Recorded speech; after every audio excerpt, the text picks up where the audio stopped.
This is Generation Stadia, giving you that daily dose of everything and anything Stadia related, and for today's video, I really wanted to talk about tempering expectations. Now, please don't get me wrong, there is more than enough to get hyped about when it comes to Google Stadia, but sometimes when reading up on the Stadia subreddit and other websites, I feel like some people have their hopes just a little too high. Now, to be very clear, this video isn't about hating on Stadia or even doubting what Google can pull off.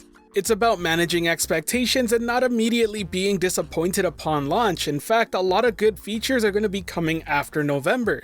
But before we get into that, let's first talk about load times. Stadia will undoubtedly improve upon many things that we deal with in gaming today, the first of which is load times. With that said, I am seeing way too many people think that this means load times won't exist at all, and that's just simply not true. They will be greatly reduced but not entirely eliminated. According to Google, the games do seem to be running through solid-state hard drives, so load time should be quite fast, and the fact that next-gen consoles will also come equipped with their own solid-state drives should mean more games will be built with that technology in mind. For example, Sony showcased an example of load time differences between the PS4 and the upcoming PS5, both of which were running Marvel's Spider-Man, and as you can see in the video, definitely shows the advantages of having an SSD. This is a perfect example of one of the benefits of moving to SSD storage. Now, to be very clear, Sony has said that they have some sort of unique hard drive situation allowing for these fast, insane speeds. As such, we don't really know if this is how fast it'll be on Stadia, but I would be expecting Google to be working on something very similar. Either way, definitely expect load times to be reduced drastically. In fact, I'm very curious to see how fast Red Dead Redemption 2 loads compared to consoles.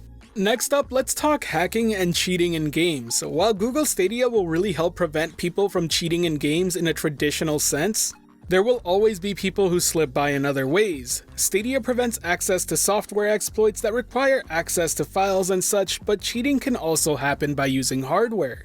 So what you're currently seeing on the screen is a Zim device. Some of you may know what it is, especially if you play competitive games on console. Now, for those of you that don't know, this device lets you play with a mouse and keyboard on games that otherwise wouldn't let you.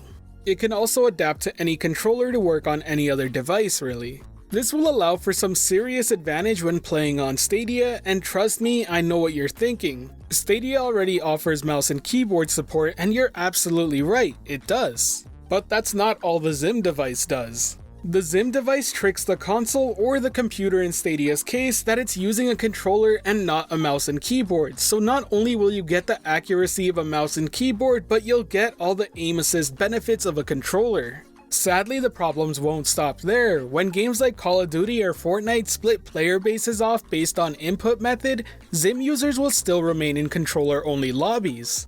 Now, the good news is that Zim users aren't all too common. In fact, the device itself is quite pricey. In the grand scheme of things, I'm sure a few will pop up on Stadia, but most of them will be just playing regularly. Not to mention, I'd much rather face a Zim user than an aimbot user any day of the week. At the end of the day, it will still be a lot harder for hackers or cheaters to actually get away with something serious on Stadia. But let's not forget, any Stadia game that does support crossplay is also opening up its doors to any cheaters and hackers on other platforms, but that's kind of the price you pay. Now let's talk about visual fidelity, because I do feel people are being just a little bit unrealistic here. Google Stadia will run games at 4K, that much has at least been confirmed. With that said, that does not mean that it will run on the equivalent of ultra settings on the highest end desktop PC. While yes, server blades can be used together to offload the workload and achieve things that can't be done elsewhere, that does not mean every single game will be using multiple blades. After all, there is a cost to doing that. You can definitely expect Stadia to outclass current generation consoles though. The hardware is way ahead of anything that they're capable of. Now, will that still remain true when the PlayStation 5 and Xbox Scarlet come around? Who knows? According to rumors that are floating around, those consoles may have more power than a single server blade that Google Stadia runs on. Thankfully, Stadia is a platform built for the future, so we can still expect Google to update those server blades later down the road whenever they need to. Not to mention, Stadia will always be able to use multiple server blades to create things that can only be done when a game is designed with the power of cloud gaming in mind. Now, my personal take is that you shouldn't be worried about the type of power Stadia can put out. these games will look fantastic regardless. Not to mention the way Google has set this all up, it'll only improve further down the road more and more. My concern is that I've seen many people think that you're gonna be getting an ultra settings experience at 4K 60 frames per second no matter the game, and that's just not true. We already got confirmation from Phil Harrison himself that not every single game is gonna be running at 60 FPS. Some will be running at 30. Now with that out of the way, the last thing I wanted to talk about is Stadia's launch. Now that we officially have a launch date, we can get hyped for its release. Now I do expect the service to be good and work really well. With that said, I am expecting some launch day woes. I can't remember the last time any sort of gaming platform has launched without some sort of problem. On top of that, we have to remember that not all the bells and whistles will be there day one after all. Things like family sharing, achievements, and now wireless support for the Stadia controller outside of the Chromecast will be coming sometime later down the road.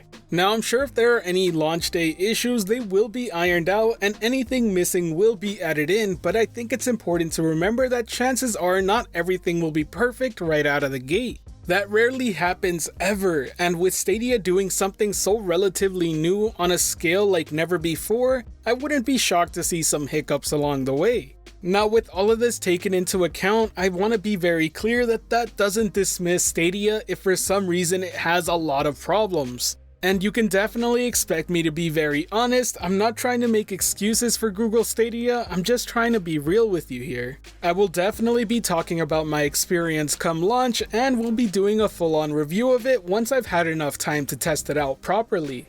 Anyways, that pretty much wraps up what I wanted to talk about in this video, but I once again want to make it extremely clear. This isn't a video to give Stadia any excuses, it's not a video to hate on the platform, in fact I'm very excited for it.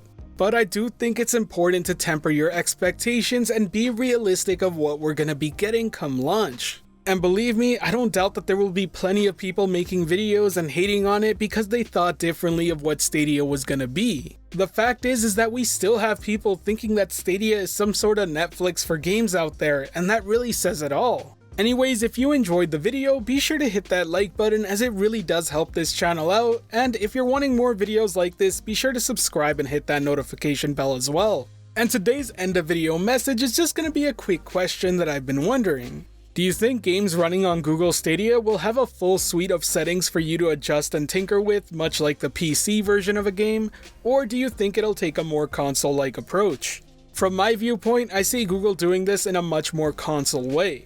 Simply because it'll cause much less confusion for your average consumer, not to mention that it'll guarantee that games run at the frame rate they're described at. That does seem like a big deal for Google, but I do want to hear your opinions and which way you would rather prefer.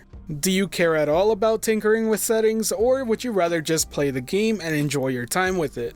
Anyways, this has been Generation Stadia, giving you that daily dose of everything and anything Stadia related. The Gen S community is officially over 1,000 strong and growing by the day, and until next time, I'll catch you in the clouds.